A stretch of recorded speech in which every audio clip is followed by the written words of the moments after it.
নমস্কার। Reflect with সংহিতাতে সকল বন্ধুদের সুপ্রভাত। আজকে কোনো বিষয় আলোচনা করার আগে আমি বলবো যে আপনারা আমার এই ব্লগ দেখুন, শুনুন, জানুন এবং যদি ভালো লাগে অবশ্যই আপনারা লাইক, কমেন্ট এবং শেয়ার করুন। যদি আপনাদের ভালো লেগে থাকে তাহলে সেটা যদি আপনারা আমাকে জানান তাহলে আমি আরও বেশি উৎসাহ পাবো এবং আরও নতুন নতুন বিষয় নিয়ে আপনাদের কাছে হাজির হতে পারবো। তাহলে আসুন শুরু করি। আজকের বিষয় হচ্ছে বাচ্চাদের কিভাবে শাসন করবেন এবং তাদের সাথে কিভাবে আমরা মিশবো। প্রথমেই বলে রাখি যে বাচ্চাদের শাসন করা মানেই তাদের গায়ে হাত তোলা নয় বা তিরস্কার করা নয়। তার কারণ এখনকার বাচ্চারা অত্যন্ত সেনসিটিভ হয়। তারা অনেক সময় সেই তিরস্কার এবং গায়ে হাত তোলাটাকে তারা কিছুতেই সমর্থন করতে পারে না এবং সেজন্যে তারা অনেক সময় অনেক ভুল পদক্ষেপ নিয়ে ফেলে। সুতরাং আমাদের খুব ভেবে চিনতে প্রতিটি পদক্ষেপ খুব সাবধানে ফেলতে হবে এবং তারা যাতে ভালো মানুষ হয়ে উঠতে পারে, ভবিষ্যতের একজন ভালো নাগরিক হয়ে উঠতে পারে, তো সেটা আমাদের দেখা অত্যন্ত জরুরি।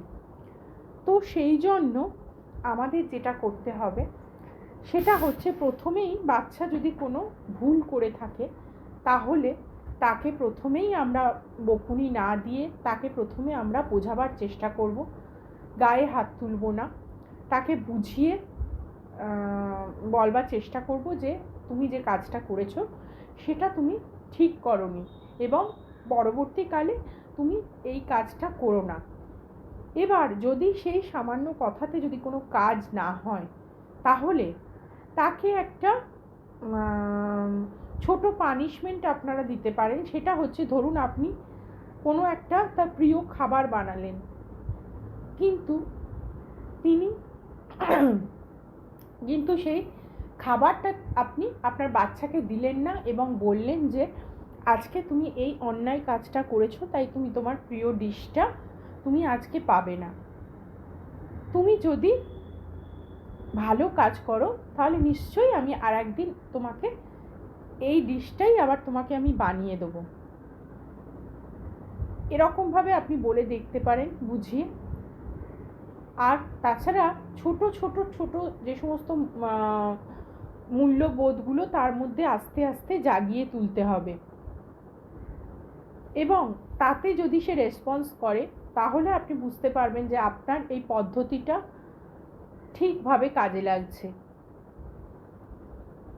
আবার তাকে পানিশমেন্ট হিসাবে কোনো অন্যায় করলে তার গায়ে হাত না তুলে আপনি বলতে পারেন যে আজকে এই কাজটা তোমাকে অবশ্য করতে হবে, কারণ এটাই তোমার পানিশমেন্ট। তুমি যেহেতু এই অন্যায় কাজটা করেছো সেই জন্য তোমাকে সেটাই করতে হবে। ধরুন সে একটা কিছু জিনিস ভেঙে ফেললো, আপনি তাকে বললেন যে ঠিক আছে এটা তুমি আবার জুড়ে দেওয়ার চেষ্টা করো।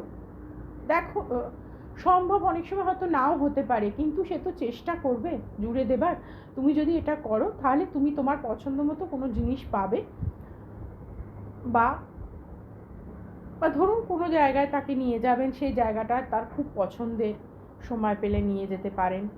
তো এইভাবে তাকে গায়ে হাত না তুলে বুঝিয়ে এভাবে কাজ করতে পারেন এবং এতেও যদি কাজ না হয় তাহলে আপনারা কোনো সাইকোলজিস্টের পরামর্শ নিতে পারেন, তার কাছে নিয়ে যেতে পারেন যে আপনাদের কাছে হয়তো বাচ্চারা কোনো মনের কথা খুলে বলতে পারছে না, কিন্তু সাইকোলজিস্ট তার সঙ্গে কথা বলে হয়তো তার কোথায় সমস্যা হচ্ছে সেই সমস্যাটা খুঁজে বার করতে পারবেন। তো আসল কথা হচ্ছে যে সে কেন এই ধরনের কাজ করছে সেটা খুঁজে বের করতে হবে, তার কি সমস্যা হচ্ছে সেটা জানাটা অত্যন্ত জরুরি এবং সেই সমস্যাটা যদি সমাধান করা যায় জেনে নিয়ে, তাহলে কি হবে না, তাহলে আর বাচ্চা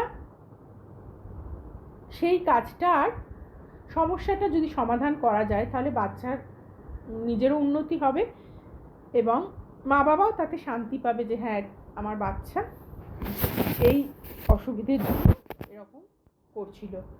আগেকার দিনে আমরা যৌথ পরিবারে বসবাস করতাম, তাই অনেক সময় অনেক বাচ্চারা তারা যে কথাগুলো মা বাবার কাছে বলতে পারতো না, সেই কথাগুলো তারা দাদু ঠাকুমা বা পরিবারের অন্যান্য যে কোনো লোকজনের কাছে, হয়তো যে খুব ক্লোজ তার কাছে হয়তো মনের কথা বলতে পারতো।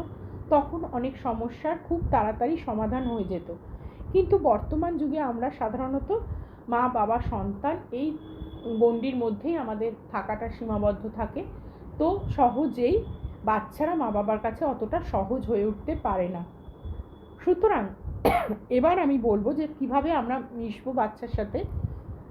বাচ্চার সাথে আমরা যদি বন্ধুর মতন মিশতে পারি, তাহলে বাচ্চাও আমাদের কাছে অত্যন্ত ফ্রিভাবে অত্যন্ত ফ্রি হয়ে মিশবে এবং সে কোনো কথা লুকিয়ে যাবে না। সে যেমন বন্ধুকে তার মনের কথা খুলে বলে, ঠিক তেমনি মা বাবা যদি বাচ্চার সঙ্গে বন্ধুত্বের মতন বন্ধুত্বপূর্ণ সম্পর্ক বজায় রাখেন, তাহলে বাচ্চাও মা বাবার কাছে তার মনের কথা খুলে বলতে পারবে এবং কোনো কিছু লুকিয়ে যাবে না।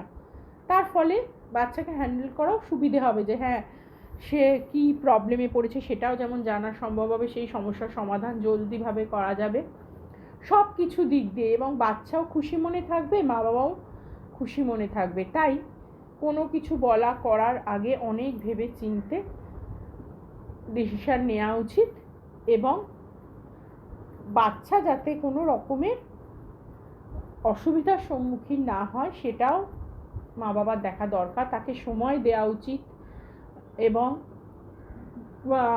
হয়তো মা বাবা দুজনেই চাকরি করেন, কিন্তু কোনো একটা মিটিংয়ে অন্তত, পেরেন্ট টিচার্স মিটিংয়ে অন্তত সেই টাইমটুকু আপনারা অন্তত বাচ্চাকে দিন, বা তার কোনো স্কুলে অনুষ্ঠান হলে সেখানে সবাই মানে যাওয়ার চেষ্টা করুন যতটা সম্ভব। দুজনে যেতে না পারেন একজনে অন্তত যান।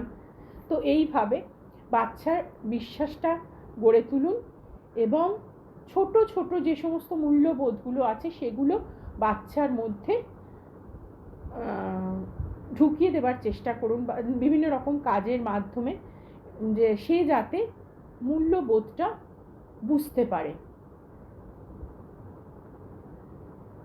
নমস্কার, ভালো থাকবেন সবাই।